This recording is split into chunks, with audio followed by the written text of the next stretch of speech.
Hello and welcome friends, sports 9 में आपका स्वागत है। कल से बांग्लादेश के खिलाफ जो है टेस्ट मैच शुरू होगा। बहुत कुछ इसमें दांव पर लगा। एक तरीके से नया साइकिल जो है वो टीम इंडिया के लिए शुरू हो रहा है, क्योंकि यहां से 10 टेस्ट मैचेस खेलने और टारगेट ये है कि WTC के फाइनल में जो है वो जगह बनानी है। इस टेस्ट मैच के शुरू होने से पहले रोहित शर्मा की प्रेस कॉन्फ्रेंस होती है। प्रेस कॉन्फ्रेंस में बहुत इंपॉर्टेंट बातें उन्होंने बोली। गौतम गंभीर के साथ कैसे रिश्ते हैं उस पर बात की, और साथ में जो है एक तरीके से चुटकी ली है बांग्लादेश के ऊपर भी। एक एक करके सभी मुद्दों पर बातचीत करेंगे। सबसे पहले आपको दिखाते हैं कि उन्होंने सपोर्ट स्टाफ और गौतम गंभीर के बारे में क्या बोला। तो सबसे पहले दिखा देते हैं आपको स्क्रीन पर, ग्राफिक्स के जरिए बताते हैं कि क्या बोला यहां पर रोहित शर्मा ने। टेस्ट सीरीज से पहले कप्तान रोहित शर्मा की प्रेस कॉन्फ्रेंस हुई। सपोर्ट स्टाफ के सदस्यों को लेकर उन्होंने बड़ा बयान दिया। उन्होंने कहा कि गंभीर एंड कंपनी के जो सोचने का तरीका है वो काफी अलग है। जो राहुल द्रविड़ थे और उनका जो सपोर्ट स्टाफ था उससे काफी अलग है। हम खुद को उनकी सोच के साथ ढाल रहे हैं। तो ये बात रोहित शर्मा ने बोली कि हम अपने आप को उनकी सोच के साथ ढालने की कोशिश कर रहे हैं। खिलाड़ियों और कोचिंग स्टाफ के बीच अच्छा तालमेल है। उन्होंने कहा कोई समस्या यहां पर नहीं है। 19 तारीख से बांग्लादेश के खिलाफ जो है वो सीरीज शुरू हो रही है, और ये कोचिंग स्टाफ का टेस्ट मैचेस में पहला इम्तिहान है, क्योंकि पहली टेस्ट सीरीज होगी जो नए coaching staff head coach Gautam गंभीर के देखरेख में जो है खेली जाएगी। एग्जैक्टली बोला क्या, कोट प्लेट दिखाता हूं आपको कि यहां पर रोहित शर्मा ने क्या बयान दिया। मैं गौतम गंभीर और अभिषेक नायर को बहुत ही अच्छी तरह से जानता हूं। मौनेमौकल के खिलाफ हमने बहुत ही कठिन क्रिकेट खेला है। रियान के साथ इतना समय नहीं मिला, लेकिन श्रीलंका के दौरे पर उनके साथ हमारी समझ काफ़ी अच्छी रही थी। इसलिए हर एक की अपनी शैली और चीज़ों को करने का तरीका होता है। राहुल, पारस, विक्रम का अपना तरीका था। मैंने अलग अलग कोचेस के साथ काम किया और 17 साल से खेल रहा हूँ, इसलिए मुझे पता है कि उन सभी का नज़रिया अलग अलग है और आपको उसके अनुसार खुद को ढालना होता है। हमारे बीच कोई समस्या नहीं है और काफ़ी अच्छी चीज़ें चल रही हैं। तो ये था रोहित शर्मा का बयान जो उन्होंने सपोर्ट स्टाफ के ऊपर दिया। मेरे साथ हमारे स्पोर्ट्स एडिटर हैं। सर, एक चीज़ साफ जो इसमें से निकल के आई वो ये कि हम मतलब कि टीम इंडिया खुद को गंभीर के हिसाब से या उनके स्टाइल के हिसाब से ढालने की कोशिश कर रही है। जो एक बात मतलब ये मानी जा रही थी ना कि भाई सुपरस्टार्स हैं, गंभीर भी सुपरस्टार हैं, विराट कोहली भी हैं, रोहित शर्मा भी हैं, तो एक क्लैश होगा। यहाँ पे क्लैश नजर नहीं आ रहा है। वो क्लैश नजर आएगा भी नहीं कुणाल। वो क्लैश इसलिए नजर नहीं आएगा क्योंकि हम हमेशा ये कहते हैं कि इस टीम की सबसे बड़ी ताकत मतलब इसमें बहुत बड़े बल्लेबाजों का होना या बहुत बड़े गेंदबाजों का होना तो है ही। उससे बड़ी ताकत यह है कि टीम बहुत प्रोफेशनल टीम है। यहां पर अगर आप चलिए, अभी हम गौतम गंभीर को थोड़ी देर के लिए बाहर करते हैं, हम ले आते हैं विराट कोहली और रोहित शर्मा को।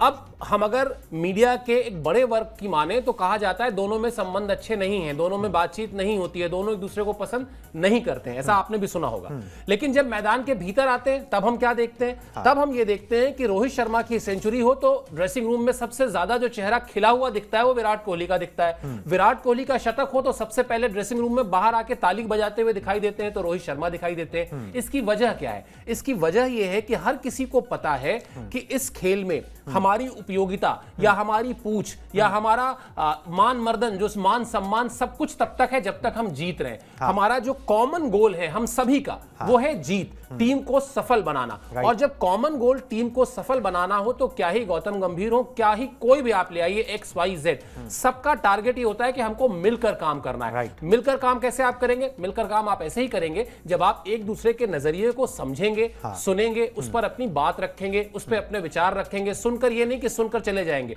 तो वो बहुत अच्छी बात है। और रोहित शर्मा, अभी मैं आपका स्टेटमेंट उनका पढ़ रहा था जब आप बोल रहे थे। आप गैरी कर्स्टन से शुरू हो जाइए भाई, ठीक है वो 2011 वर्ल्ड कप नहीं खेले थे लेकिन उस वक्त टीम का हिस्सा थे। वो गैरी कर्स्टन की कोचिंग में खेले हैं, वो डंकन फ्लेचर की कोचिंग में खेले हैं, वो अनिल कुंबले की कोचिंग में खेले हैं, वो रवि शास्त्री की कोचिंग में खेले हैं। तो वो मतलब 17 साल का तजुर्बा जो है ना वो बताता है कि उनको इस बात से कोई फर्क नहीं पड़ता अनटिल अनलेस जब तक टीम का टारगेट, टीम का गोल, कोच, कैप्टन सब एक साथ एक जगह सोच रहे हो। बिल्कुल जी, एक पेज पर है टीम और उसी से नतीजे भी निकलेंगे। और प्रोफेशनल जो है वो कप्तान है, मैच्योर कप्तान है, मतलब इसमें कोई दो राय नहीं है। जब तक कोई बहुत ही अनरीजनेबल बात ना हो जाए तब तक ऐसा नहीं होगा। तो वो कप्तान है ही नहीं है, वो लीडर है। अब तो वो लीडर है, ठीक है। और अब लीडर क्या होता है? वो जहां से जो भी पॉजिटिविटी ले सकता है वो ले रहा है। और गौतम गंभीर को भी पता है, वो भी इसी सिस्टम से निकले हुए हैं। वो कोई वहां पर डंडा चलाने के लिए नहीं बैठे। उन्हें भी पता है कि भाई भारतीय सिस्टम के अंदर खिलाड़ी हमेशा कोचेस से बड़े रहे हैं। अगर आप उस चीज पे उतर आओगे तो फिर चीजें जो है वो बिगड़ेगी। बहरहाल इन सब चीजों की जरूरत ही नहीं है। चीजें एक पेज के ऊपर है। गौतम गंभीर की अपनी एक सोच है, टीम कोशिश कर रही है कि उस सोच पर आगे बढ़कर जो नतीजे हैं, जो नेक्स्ट लेवल पर जाने की बात है, वो यहां पर चला जाए। और उसकी शुरुआत जो है वो बांग्लादेश टेस्ट सीरीज से ही होती है, क्योंकि यहां से फिर आपको WTC का आप फाइनल देख रहे हो, 10 टेस्ट मैचेस हैं, 10 में से 7 आपको जीतने हैं, तो उस तरीके से आगे बढ़ने की कोशिश की जा रही है। अब ये तो बात हो गई कि अपने घर में किस तरीके के हालात हैं, बाकी सब कुछ जो है वो कोई समस्या नहीं है, सब लोग हंस खेल के जो है आगे बढ़ना चाह रहे हैं। अब दूसरे पे आ जाते हैं, बांग्लादेश क्या कहना चाहता है जी। बांग्लादेश ने थोड़े दिन पहले उनके कुछ सीनियर खिलाड़ियों ने, उनके कैप्टन ने बयान दिए थे जिसमें कुछ भी गलत नहीं था कि हम हिंदुस्तान में जाकर टीम इंडिया को हराना चाहते हैं। अब इस तरीके के बयान उन्होंने पहले नहीं दिए थे कभी भी, जब भी वो आते थे। ठीक है, उनका हौसला बढ़ा हुआ है, उन्होंने पाकिस्तान को जो है हराया हुआ है, मगर ये सवाल जो है रोहित शर्मा से पूछ लिया गया कि भाई बांग्लादेश तो बोल रहा है कि वो हरा देगा सीरीज के अंदर, मतलब टेस्ट मैच नहीं, सीरीज हरा देगा। तो रोहित शर्मा ने उसका जवाब दिया। क्या जवाब दिया आपको दिखाते हैं ग्राफिक्स के जरिए, फिर एग्जैक्टली बताएंगे भी कि क्या उन्होंने बोला। रोहित ने सीरीज से पहले बांग्लादेश को चेताया। उन्होंने कहा कि बांग्लादेश के कैप्टन को जो है रोहित शर्मा ने जवाब दिया। नजमुल शांतो ने कही थी भारत में सीरीज जीतने की बात, और भी कुछ उनके सीनियर प्लेयर्स ने ये बात कही थी। रोहित ने कहा कि उन्हें मजे लेने दो, देख लेंगे। इंग्लैंड ने भी सीरीज से पहले बहुत कुछ कहा था और वो थ्रेट वाकई थ्रेट था, ठीक है, मगर नतीजा क्या हुआ सबको पता है। तो वो एक मैच्योर कप्तान की तरह उन्होंने इसको हैंडल किया। एग्जैक्टली बता भी देता हूं कि क्या रोहित शर्मा के शब्द थे, जिसको हम ट्रांसलेट हिंदी में करके आपको दिखा रहे हैं। सभी टीमों को इंडिया को हराने में जो है ना वो मजा आता है, मजा लेने दो उन्हें। जब इंग्लैंड आया था तो उन्होंने भी प्रेस कॉन्फ्रेंस में बहुत कुछ कहा था, लेकिन हम उस पर ध्यान नहीं देते हैं, हम अच्छा क्रिकेट खेलने की कोशिश करते हैं, ये बात रोहित शर्मा ने बोली। तो एक तरीके से यहां पर भी मैच्योरिटी दिखाई है सर कि भाई कोई बात नहीं, जो अगर कोई कुछ बोल रहा है और आप चाह रहे हो कि मुझसे हेडलाइन ले लो, ठीक है तो वो उन्होंने हेडलाइन दी नहीं, उन्होंने उसको मैच्योरली हैंडल कर लिया कि हम मैदान पर देख लेंगे। बिल्कुल, और आखिरी लाइन जो है ना स्टेटमेंट की, बस आप उस लाइन के इर्द गिर्द सारी कहानी बुन लीजिए। वो कह रहे हैं हम अच्छा क्रिकेट खेलने की कोशिश करते हैं। अब आप चलिए बांग्लादेश के इस पृष्ठभूमि पर आइए कि बांग्लादेश की हिम्मत कैसे हुई ये बात कहने की कि वो भारत में सीरीज में हरा देगा। तो ये हिम्मत ऐसे हुई कि उन्होंने पिछली सीरीज बहुत अच्छी खेली। इसमें मैं भी मैं बांग्लादेश को 100 में से 100 नंबर दूंगा। जिस तरह का परफॉर्मेंस बांग्लादेश ने पाकिस्तान में किया, बांग्लादेश के घरेलू हालात क्या चल रहे हैं आप जानते हैं, बांग्लादेशी खिलाड़ियों के घर जलाए जा रहे हैं आप जानते हैं, बांग्लादेश में क्या राजनीतिक उथल पुथल है, लोग अपने घर वालों से बात तक नहीं कर पा रहे थे उस वक्त तक, यह आप जानते हैं। पाकिस्तान बांग्लादेश से कहीं बड़ी टेस्ट टीम है, एक टीम जिसने 1952 में टेस्ट खेलना शुरू किया यानी पाकिस्तान, एक टीम जिसको साल 2000 में टेस्ट का स्टेटस मिला, यानी 24 साल और 72 साल का तजुर्बा का फर्क था, तिगुने का फर्क। अब इन सारी चीजों को आप दिमाग में रखिए तो बांग्लादेश ने क्या किया, बांग्लादेश ने अच्छी क्रिकेट खेली, और अच्छी क्रिकेट खेलने के बाद अब दूसरे पक्ष पे जाइए, दूसरे पक्ष में क्या हुआ, पाकिस्तान ने अच्छी क्रिकेट नहीं खेली। अगर पूरी सीरीज में आप देख लें, पहली पारी जो थी रावलपिंडी टेस्ट की, वहां पर पाकिस्तान की टीम 450 के आसपास पहुंचती है, वरना पूरे के पूरे 3 पारियों में उनकी टीम जो है 200, 250, पौने 200 के आसपास रही। तो यहां पर रोहित शर्मा का कहना बहुत साफ है कि उनको अपना अच्छा खेल खेलने दीजिए। बांग्लादेश अच्छा खेल रही है, बहुत अच्छी बात है, खेले, मजा ले रहे हैं, मजा लेने दो, लेकिन हम भी अच्छा खेलेंगे। हम पाकिस्तान नहीं है कि हम खराब खेलेंगे और बांग्लादेश जीत जाएगी। तो यहां पर अगर आपसे कोई कहे कि कुणाल जरा रावलपिंडी में जो 2 टेस्ट मैच खेले पाकिस्तान और बांग्लादेश ने, उसका एक आकलन करिए, तो आप भी शायद यही कहेंगे कि बांग्लादेश ने जितना अच्छा खेला, पाकिस्तान ने उतना ही खराब खेला, उतना ही बुरा खेला। तो इसलिए हार हुई, इसलिए हार नहीं हुई कि बांग्लादेश ने एक तरफा मतलब बहुत कुछ ऐसा कर दिया अफलातून। बांग्लादेश वही काम यहां भी करे तब भी यहां से उसको हार के ही जाना पड़ेगा, क्योंकि यहां खराब क्रिकेट नहीं खेलेंगे भारत वाले। बिल्कुल जी, और यहां पर खराब क्रिकेट नहीं खेलेंगे, और यहां पर पिच को लेकर जो है ना वो किचकिच थोड़ी सी शुरू हो गई है। उनके जो कोच हैं चंडिका हथुरा सिंघे, उन्होंने प्रेस कॉन्फ्रेंस की और उसमें थोड़ा सा सवाल खड़ा किया। उन्होंने बोला भाई पिच अभी हमने देखी है, लग तो स्पोर्टिंग विकेट रही है, मगर ये कब टर्न करने लगेगी, कितनी इसमें तेज गेंदबाजों को मदद मिलेगी, ये कहना बहुत मुश्किल है, और हमें अभी समझ नहीं आ रहा कि हम इस पे 11 कौन से उतारें। तो अभी उनको ये पिच से लेकर परेशानी जो है ना वो शुरू हो गई है। अक्सर ऐसा होता ही है कि जब कोई विदेशी टीम भारत आती है तो वो पहले पिच का रोना शुरू कर देती है कि भाई अगर बाद में कुछ हुआ तो फिर बोल देंगे भैया हमें नहीं पता था ये किस तरीके की पिच है और ये किस तरीके से जो इन्होंने खुद अपने हिसाब से बनवाई हुई है। तो वो तो हर बोर्ड करता है। जब बांग्लादेश जाते हैं तो वहां पे लो और स्लो विकेट नहीं मिलती, आप नहीं फंसा लेते वहां पे अच्छी अच्छी टीमों को। तो अगर आप किसी दूसरे कंट्री में आए हो तो आपको भी उसी तरीके की पिच मिलेगी। मगर ये है कि ये रोना पहले से शुरू हो गया और ये कंसिस्टेंट है।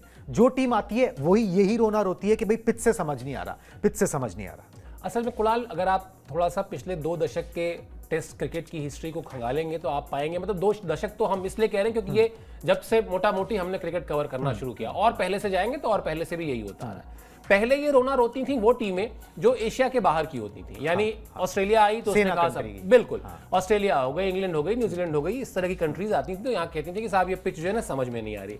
आप एशियन कंट्री होकर और एशिया की विकेट नहीं समझ पा रहे हैं तो क्रिकेट खेलना छोड़ दीजिए, फिर बैठिए घर पे आराम से और कुछ और कोई और गेम खेल लीजिए, कि कोई इंडोर बैडमिंटन खेल लीजिए, कोई इंडोर गेम खेल लीजिए। अगर आप आउटडोर गेम खेलने जा रहे हैं, और भारत, पाकिस्तान, बांग्लादेश और श्रीलंका, ये 4 देश जो प्राइमरली एशिया की बड़े टेस्ट नेशंस हैं, अगर ये 4 देश कहते हैं कि साहब हमको नहीं समझ में आ रही कि श्रीलंका की विकेट कैसी है, अरे क्या ही बना देगा यार कोई। मौसम एक जैसे है, 19-20 का फर्क होता है, मिट्टी एक जैसी है, 19-20 का फर्क होता है, तो ये तो आप होता क्या है कि आप एक एग्जामिनेशन देने जा रहे हैं और आप अपने आप डरे हुए हैं कि पेरेंट्स ना, अगर मैं फेल हो गया तो पेरेंट्स बहुत डांटेंगे, तो आप पहले से ही ना भूमिका बांधना शुरू कर देते, तो बहुत लेंदी पेपर आते हैं इसके तो, और बहुत टफ भी आता है, और सेंटर भी मेरा बहुत दूर है। वो जो 15 किलोमीटर मैं साइकिल चला के जाता हूं, मतलब मेरे जमाने में साइकिल से जाते थे, अब तो खैर लोग कार से जाते हैं। तो ये भूमिका बनाना, ये सब कुछ घुमा फिराकर ये कहना कि मतलब जो टीम जीते ना उसको दिल खोल के श्रेय ही मत दो, उसको कह दो कि साहब ये तो ना अपना इन्होंने जैसे मन बनाई विकेट और जीत गए। जबकि इंडिया, आप देखिए श्रीलंका से अभी जब वनडे सीरीज हम हारे, रोहित शर्मा की एक लाइन की स्टेटमेंट थी, हम अच्छा नहीं खेले, हम हार गए, बिल्कुल खत्म बात, कोई वो नहीं, बिल्कुल दिल, आप हारे हो तो दिल चौड़ा करके बोलो तो यार कि हम हारे, हम अच्छा नहीं खेले। और अगर दूसरी टीम जीती है, मैं बांग्लादेश को 100 में 100 नंबर दे रहा हूं ना, इसलिए नहीं कि पाकिस्तान इंडिया को हराएगा, इंडिया में भी 100 में 100 दूंगा, अच्छा खेल के हराओ। ये रोना गाना ना, और आप तो रहे होंगे उस वक्त मोहाली के उस टेस्ट मैच में जब अनिल कुंबले से पूछा गया, स्पेसिफिकली यही सवाल पूछा गया था एक पिचेस को लेकर। अनिल कुंबले का स्टेटमेंट बड़ा सिंपल था, उन्होंने कहा और होता क्या है टेस्ट क्रिकेट, टेस्ट क्रिकेट तो यही है ना कि आप पर्थ में जाकर खेल रहे हैं तो जरा देखिए वहां के उछाल को मैनेज कीजिए। आप सिडनी में जा रहे हैं तो वहां की विकेट की तेज निकलती विकेट, आप साउथ अफ्रीका जा रहे हैं सीम और स्विंग को जाके काटने की कोशिश कीजिए, आप इंडियन सब कॉन्टिनेंट में खेल रहे हैं आप स्पिन को, तभी तो उसका नाम टेस्ट क्रिकेट है। वरना टेस्ट क्रिकेट नाम टेस्ट क्या कुछ और रख देते, रेस्ट क्रिकेट रख देते, आराम से खेला जाता है, रेस्ट क्रिकेट हो जाता है। फिर तो एक स्टैंडर्ड एसओपी जो है आईसीसी बना दे कि बिल्कुल इस तरीके की ऐसी विकेट ऐसी होनी चाहिए और इसी में जाके खेलना है, बर ऐसी है हर जगह पर इसी तरीके की पिचेस मिले, फिर तो यही काम हो जाए। तो इसीलिए मैंने कहा ना कि इंडोर खेलने ज्यादा बेहतर रहेगा। एग्जैक्टली। वैसे स्टीव वॉ की मुझे बात याद आ गई जब वो आए थे फाइनल फ्रंटियर पे, हालांकि वो फाइनल फ्रंटियर को कब्जा नहीं कर पाए थे, उनसे भी पिच को लेकर पूछा गया था तो उन्होंने बोला कि जब तक 22 गज की है मुझे परेशानी नहीं है। हाँ, बिल्कुल, ठीक है, वो दोनों के लिए बराबर है फिर, ठीक है, और हर एक के पास आर्सेनल। भाई इंडिया ने अभी अपने घरेलू मैचेस में, घरेलू टेस्ट मैचेस में स्पिन ट्रैक बना के खुद भी तो फंसा है। बिल्कुल फंसे हैं, ठीक है। आपको, आप अगर स्पिन ट्रैक बना रहे हो जरूरत से ज्यादा, या अगर आप बहुत कोई सीम और स्विंग वाला विकेट बना रहे हो, बैटिंग आपके बल्लेबाजों को भी करनी है, राइट, तो वहां पर तो सवाल ये हो जाता है कि गेंदबाजी हटा दी। सर यहाँ पे दिक्कत पता है क्या हो रही है? दिक्कत ये हो रही है कि अमूमन चेन्नई के अंदर टर्निंग ट्रैक मिलता है। हाँ, ठीक है, वो ब्लैक सॉइल पिच मिलती है। अब हुआ क्या है कि ये खबरें बाहर आ गई, मिलेगा क्या, वो तो भाई पिच के उस दिन मतलब पहले ही टॉस के दिन ही पता लगेगा कि भाई रेड सॉइल पिच जो है ना वो दी जा रही है, जहां पर गेंद उतनी टर्न नहीं होगी और पिच में बाउंस और कैरी ज्यादा होगा, तो मेरे को लग रहा है परेशानी उससे ज्यादा हो रही है। ये सारी कहानी ये है कि आप कितना कंफ्यूज कर सकते हैं सामने वाली टीम को, खूब कंफ्यूजन क्रिएट करो। मुझे याद है, और ये कोई ऐसा नहीं कि ये कोई पहली बार हो रहा है। हाँ, आप देखो जो कभी भी टीम जाती है बाहर विदेश में के खेलने, तो उससे पहले 2 साइड गेम्स होते हैं, प्रैक्टिस मैच जिसको आप कहते हैं, वार्म अप मैच कहते हैं। बड़ी बड़ी टीमें अपने बड़े प्लेयर्स को वार्म अप मैच खिलाती ही नहीं है, ठीक है। टूरिंग साइड पूरा मैच खेल रही है, टूरिंग साइड में सचिन तेंदुलकर भी खेल रहे हैं, राहुल द्रविड़ भी खेल रहे हैं, वीरेंद्र सहवाग भी खेल रहे हैं, विवेक लक्ष्मण भी खेल रहे हैं, और ऑस्ट्रेलिया की टीम में एक भी खिलाड़ी वो नहीं खेल रहा जो खिलाड़ी मैच में खेलने वाला है। क्यों? क्योंकि वो इसीलिए कि हम आपको नहीं बताएंगे कि हम क्या करने जा रहे हैं। तो ये जो कहते हैं प्रेडिक्ट ना कर पाए, आपको पता, आप पूर्वानुमान ना लगा पाए, आप समझ ना पाए कि इस टेस्ट मैच में हमको क्या करना है। आखिरी प्लेइंग 11 लिखने से पहले तक आपके मन में डाउट्स हैं ढेर सारे, बस वहीं पे आप अपने विरोधी टीम को किल करते हैं। बिल्कुल जी, प्लेइंग 11 की आपने बात करी, चलिए जी प्लेइंग 11 पे आ ही जाते हैं। प्लेइंग 11 को लेकर थोड़ा सा सस्पेंस है, कौन खेलेगा। 16 की टीम चुनी गई है, खेलने 11 खिलाड़ी है। एक जगह पे कंफ्यूजन दूर हो गई है, वो है नंबर 5 पर। क्यों? क्योंकि केएल राहुल को जो है रोहित शर्मा ने खुलकर बैक कर दिया है। क्या बोला है आपको दिखा देते हैं कि पहले पॉइंटर्स दिखाते हैं। राहुल को प्लेइंग 11 में शामिल करने पर रोहित शर्मा से सवाल पूछा गया कि भाई केएल राहुल 11 में होंगे या नहीं होंगे, तो रोहित ने कहा कि उनकी क्वालिटी पर हमें कोई शक नहीं है। नंबर 5 पर इसका मतलब साफ है कि वो खेलते हुए नजर आ सकते हैं। दिलीप ट्रॉफी अभी जो हुई थी 2024 जो अभी खत्म हुई, उसमें राहुल ने अर्धशतक बना दिया था, तो ये दिखा दिया था कि भाई उनकी फिटनेस जो है वो उनके साथ है। वो चोट लगने के कारण बाहर हुए थे, ड्रॉप नहीं किए गए थे टीम से। 50 टेस्ट मैचेस में 2863 रन जो है वो बना चुके हैं। एग्जैक्टली रोहित शर्मा ने क्या कहा उनके बारे में और उनसे कम्युनिकेशन क्या हुआ है केएल राहुल से रोहित शर्मा का, उसके बारे में थोड़ा सा उन्होंने हिंट दिया। राहुल ने वापसी के बाद बढ़िया क्रिकेट खेला है, साउथ अफ्रीका के खिलाफ शतक जमाया। दुर्भाग्य से वो हैदराबाद टेस्ट मैच के दौरान चोटिल हो गया और फिर नहीं खेल सका। मुझे उम्मीद है कि हैदराबाद में जिस लेवल पर उसने छोड़ा था वहीं से शुरू करेगा। मुझे इस चीज का कोई कारण नहीं दिखता कि वो टेस्ट क्रिकेट में क्यों नहीं बड़ा खिलाड़ी बन सकता। उसके लिए यह जानना महत्वपूर्ण है कि वो अपने करियर को कैसे आगे लेकर जाना चाहता है। तो ये बात रोहित शर्मा ने बोली है। और एक चीज और जो छोड़ी बोली कि भाई उनसे कम्युनिकेशन हो गया है कि भाई हम आपको किस तरीके से देख रहे हैं और आप पहले ये भी बता दें कि आप टेस्ट क्रिकेट को किस नजरिए से देख रहे हो, आप इसमें क्या अचीव करना चाहते हो। ये टेबल पर बात जरूर हो गई होगी।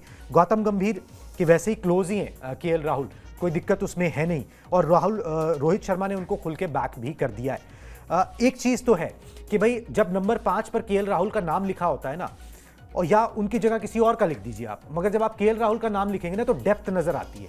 फिर लगता है कि भाई चलो अगर ऊपर से विकेट गिर भी गई ना तो कोई संभालने वाला है। और इसके सबूत ये है कि उन्होंने विदेशों में टेस्ट शतक बनाए हुए हैं।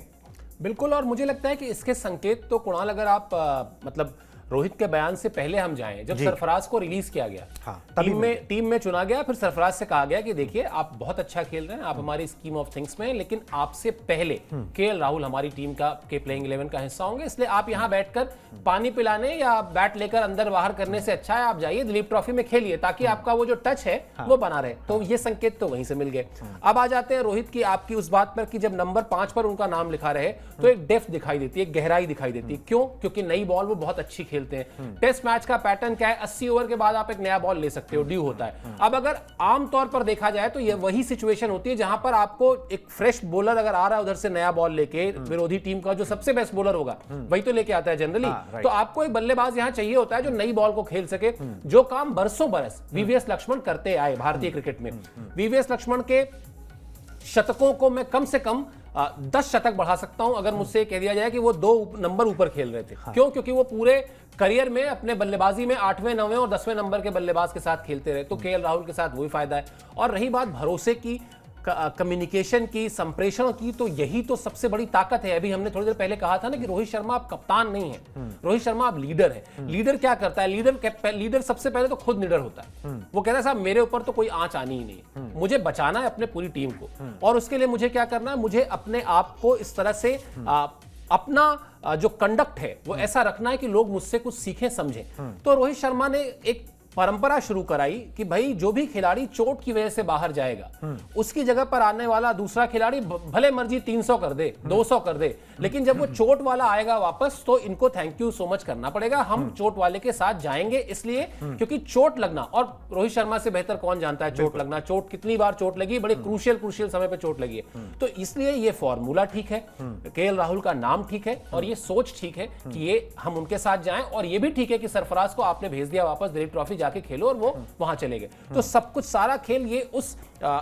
स्पष्ट रणनीति का है, क्लियर कट थॉट का है, जो एक लीडर के तौर पर रोहित शर्मा दिखा रहे हैं। बिल्कुल जी। वैसे सरफराज खान अब टीम के साथ जुड़ गए हैं, हाँ। तो अब वो पानी वाला काम जो है वो नहीं वो करें, हाँ। लेकिन वो जो उनको बीच में इस्तेमाल किया गया, पानी पिलाने में कोई बुराई नहीं है, बैट्समैन के तौर पर कितने बड़े गांगुली ने पिलाई हुई है। हाँ, पानी पिलाने में मैं नहीं जा रहा हूं, लेकिन अगर उनको उस वक्त नहीं रिलीज किया गया होता, अगर उनको उस वक्त नहीं बताया गया होता कि आप नहीं खेल रहे हैं, आप जाइए दिलीप ट्रॉफी में, तो उनके दिमाग में रहता कि क्या पता मुझे खिला लें, क्या पता तो वो जो क्या पता था ना वो उन्होंने निकाला और वापस जोड़ा। अब आइए, आप रहिए, बढ़िया ड्रेसिंग रूम में बैठिए जहां बड़े बड़े खिलाड़ी हैं, सीखिए, उनसे बात करिए, अपने वक्त का इंतजार करिए। बिल्कुल और सही बात है, सरफराज खान के पास अभी वक्त है, वो काफी युवा है, वो अपने वक्त का इंतजार कर सकते हैं। जिसने प्रूव किया हुआ है उसको जो है मौका जरूर मिलेगा, क्योंकि वो चोट लग के बाहर गया। अनफॉर्चुनेट होता है, वो किसी को भी लग सकती है, कभी भी लग सकती है।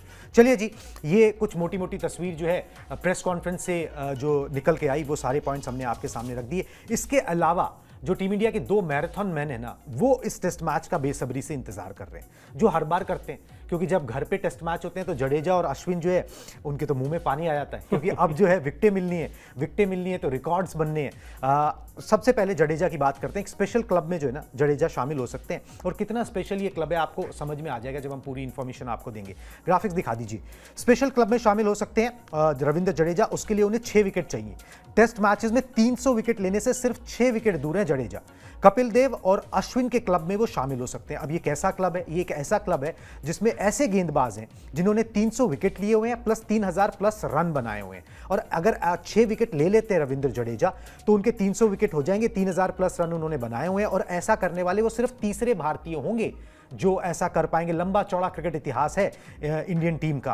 भारत के लिए 300 विकेट वैसे जो है ना, अगर टेस्ट मैचेस में देखें तो अभी तक सिर्फ 6 गेंदबाजों ने लिए, वो पूरे कर लेंगे तो 7वें ही होंगे। ये कितना एक्सक्लूसिव क्लब होगा जिसके अंदर वो अपनी जगह बना सकते हैं। और कई बार आपको लगता है कि भाई छुपे से रहते हैं, वो उतना नाम नहीं हो पाता, मगर जो काम है वो आंकड़ों से खुद बोल रहा है सर। बिल्कुल, और मतलब over a period of time वो काम उन्होंने किया है, और हर फॉर्मेट में किया है। ये तो आप चलिए टेस्ट की बात कर रहे हैं, आप T20 में देख लीजिए उनका जो करियर रहा, आप वनडे में देख लीजिए उनका जो करियर रहा। हाँ, ये बात सच है कि वो उस तरह से हेडलाइंस नहीं बटोर पाए अपने करियर में, कभी उस तरह से सुर्खियां नहीं बटोर पाए जिसके वो हकदार थे। और इसकी वजह शायद वही है जो मैं हमेशा बार बार कहता हूं कि आपको ईश्वर ने जो भी प्रतिभा देकर भेजी है, उस प्रतिभा के साथ आप पूरा न्याय करते हुए बहुत अच्छा कर सकते हैं। हाँ। लेकिन अगर उसी मैच में ईश्वर ने किसी को आपसे ज्यादा प्रतिभा देकर भेजा है तो आप उसका क्या करेंगे?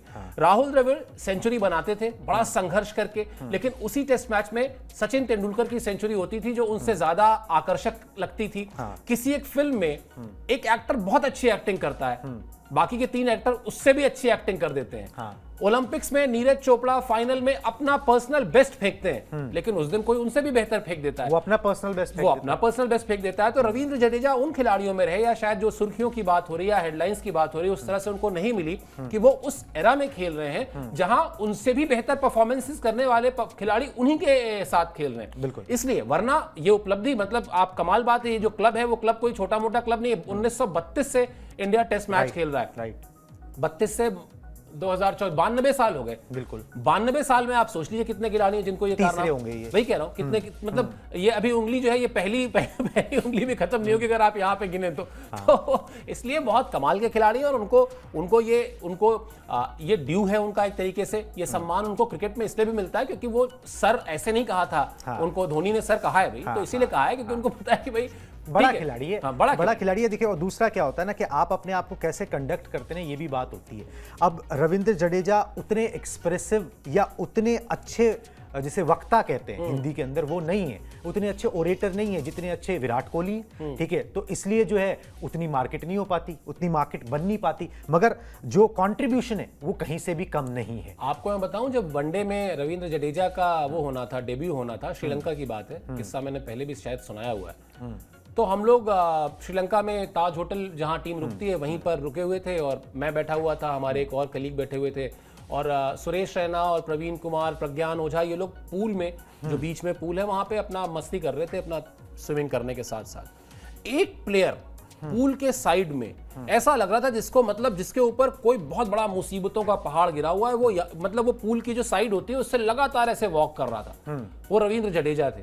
तो मैंने पूछा रैना से, मैंने कहा इसको क्या हो गया, ऐसे ही मैंने पूछा, तो उसने कहा अरे भाई साहब उसको कल खेलना है, उसकी किट नहीं आई है। ओहो। तो वो जो मैं रविंद्र जडेजा का नाम सुनता हूं ना, मुझे वो रविंद्र जडेजा फटाक से याद आते हैं कि जिसके चेहरे पर इतना तनाव था कि करियर शुरू होना है, इंटरनेशनल डेब्यू होना है, और किट नहीं आई है। अब आप सोच के देखिए, लेकिन वहां से उस खिलाड़ी ने हर एक मौके को जिस तरह से भुनाया, कप्तान को मजबूर कर दिया कि अगर आप प्लेइंग 11 में बना रहे हैं, लिख रहे हैं, तो 100 में से 90 बार आपको मेरा नाम लिखना पड़ेगा, मेरे और अश्विन से आगे लिखना पड़ता है। बिल्कुल, अपनी परफॉर्मेंस के दम पे। क्योंकि आप जो रिकॉर्ड बता रहे हैं उस रिकॉर्ड के साथ साथ एक चीज और कैट कर लीजिए, क्या कमाल के फील्डर हैं वो। आप ये देखिए, वो तो एक अलग ही डायमेंशन है। मतलब वो जो उनका डायमेंशन है, वो हर जगह पर एक मैच में अगर वो एक क्रूशियल कैच ऐसा पकड़ लें जो आपके बाकी 10 खिलाड़ी नहीं पकड़ सकते, तो बात ही खत्म हो गई फिर तो। बिल्कुल। तो इसलिए भी आप उनके क्रेडिट को, उनकी काबिलियत को, वो जो एक तथाकथित तौर पर बिट्स एंड पीसेस वाला जो बयान आ गया था, उस बयान से मैं भी सहमत नहीं हूं। उन्होंने हमेशा 100% टीम को दिया है, इसमें कोई दो राय नहीं है। और जहां पे बल्लेबाजी करने आते हैं वहां पर बल्लेबाजी जब आती है तो मैचेस फंसे ही होते हैं। तो वहां पर अगर आपने 30, 40, 50 रन का योगदान दिया है तो वो किसी 100 से कम उस समय नहीं होता है। चलिए जी, अब दूसरे मैराथन मैन पर आ जाते हैं, जो कि गेंदबाजी के मैं बार बार बोलता हूं विराट कोहली है। जब भी मैदान पर उतरते हैं कोई ना कोई रिकॉर्ड उनका इंतजार कर रहा होता है। तो अश्विन के पास जो है ना, उनके निशाने पर 3 रिकॉर्ड्स रहने वाले हैं। और अपना पहला टेस्ट मैच जो है वो चेन्नई में है, उनके होम ग्राउंड पर ही है। कौन कौन से वो 3 रिकॉर्ड है फटाफट से आपको बता देता हूं। यहाँ पर कई दिग्गजों को वो पीछे छोड़ सकते हैं। अगर 9 विकेट यहाँ पर ले लेते हैं तो जहीर खान का रिकॉर्ड तोड़ देंगे। जहीर खान ने बांग्लादेश के खिलाफ सबसे ज्यादा विकेट लिए टेस्ट क्रिकेट में, बीइंग एन इंडियन। 31 विकेट जो है जहीर खान के नाम है। अश्विन के नाम 23 विकेट है। अगर वो 9 विकेट ले लेते हैं 2 टेस्ट मैचेस के अंदर तो बांग्लादेश के खिलाफ सबसे ज्यादा टेस्ट विकेट लेने वाले भारतीय गेंदबाज बन जाएंगे। 14 विकेट लेते हैं तो WTC जब से शुरू हुआ है, WTC के साइकिल में सबसे ज्यादा विकेट लेने वाले गेंदबाज वो बन जाएंगे। नेथन लॉयन अभी उसमें आगे हैं, 187 विकेट है। अश्विन के नाम 174 विकेट है। और इस साइकिल में जो अभी करंट साइकिल चल रहा है WTC का 2023-25, इसमें ऑस्ट्रेलिया के जॉश हेजलवुड के नाम 51 विकेट है। सबसे ज्यादा विकेट उन्होंने झटके। अश्विन अगर यहां पर 10 विकेट ले लेते हैं इस टेस्ट सीरीज के अंदर तो इस WTC साइकिल में वो हेजलवुड को पीछे छोड़ देंगे और टॉप पर आ जाएंगे। एक टॉप का खिलाड़ी है सर, और टॉप पे ही बना रहता है, टॉप के इर्द गिर्द ही रहता है। बस 2 विकेट इधर, 5 विकेट इधर और दोबारा से ऊपर हो गए, कभी नीचे हो गए, मगर टॉप पर बने ही रहते हैं। ये टॉप के खिलाड़ी की निशानी होती है कि उसको बस कुछ चाहिए होता है दोबारा से नंबर 1 हो जाने के लिए।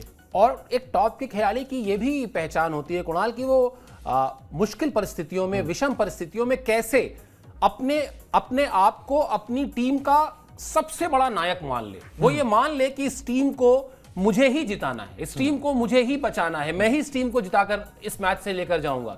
2021 का ऑस्ट्रेलिया का वो दौरा याद कीजिए, जिस दौरे में भारतीय टीम तीसरा टेस्ट मैच जब खेलने गई सिडनी में, तो भारतीय टीम जो है वो सीरीज 1-1 से बराबर थी और ऑस्ट्रेलिया ने पूरी जान लगा दी कि साहब हमको ये टेस्ट मैच जीतना है।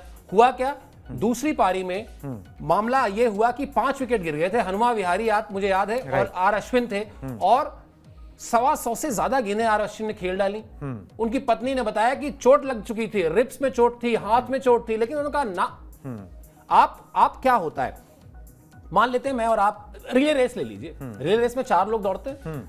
मैंने शुरुआत की, मैंने बहुत अच्छी शुरुआत की, मैंने बाकी जो 4 लोग और दौड़ रहे थे या 4 टीमें और दौड़ रही थी उनसे ठीक ठाक मार्जिन करके आपको दिया, तो आप भी तो यही जान लगाते हैं ना कि नहीं यार, मुझे भी अपने आगे वाले को जो देना है तो वो उतना ही मार्जिन बढ़ा के ही दूं तो और अच्छा है। पूरा प्रयास करते हैं ना। क्रिकेट टीम गेम क्यों है, इसीलिए तो है कि आप कई बार क्या होता है, दोनों चीजें होती हैं। मैं नहीं दे पाया आपको सबसे आगे, मैं थोड़ा सा पीछे रह गया, तो भी आप प्रयास करते हैं, कोई बात नहीं, मेरा पीछे वाला कवर अप करना है, इसको कवर अप करना है। उस टेस्ट मैच को मैं मतलब आर अश्विन भारत के, आपने उनके रिकॉर्ड्स गिनाए, हमने गिने, देखे और देखते ही आ रहे हैं साल से, लेकिन वो टेस्ट मैच मुझे कभी नहीं भूलेगा, क्योंकि उस सीरीज में जिस तरह की परिस्थितियां थी, उन परिस्थितियों में जाकर ब्रिस्बेन में जो ऑस्ट्रेलिया का गढ़ था वहां जाके खड़े हो जाना, और आपकी पहचान बॉलर है, आप प्राइमरली एक बॉलर है। अगर आर अश्विन वहां आउट हो गए होते, कोई टीम से बाहर नहीं हो रहे थे, क्योंकि ऊपर के बल्लेबाजों का काम है रन करना, मेरा काम तो भाई बॉलिंग करना है, बॉलिंग करके विकेट ले रहा हूं, वो तो मैं ले ही रहा हूं। लेकिन वहां पर उन्होंने जिस तरह से खड़े होकर अपना कमिटमेंट दिखाया और हनुमा विहारी को लगातार ये समझाते रहे कि नहीं, तुम्हें रहना है, क्योंकि अगर तुम चले गए तो फिर तो टेल आनी शुरू हो जाएगी, हम दोनों जब तक हैं, अब हम दोनों को ही खत्म करना है। दोनों ने 300 गेंदें खेल दी खड़े होकर। बताइए 60 ओवर कोई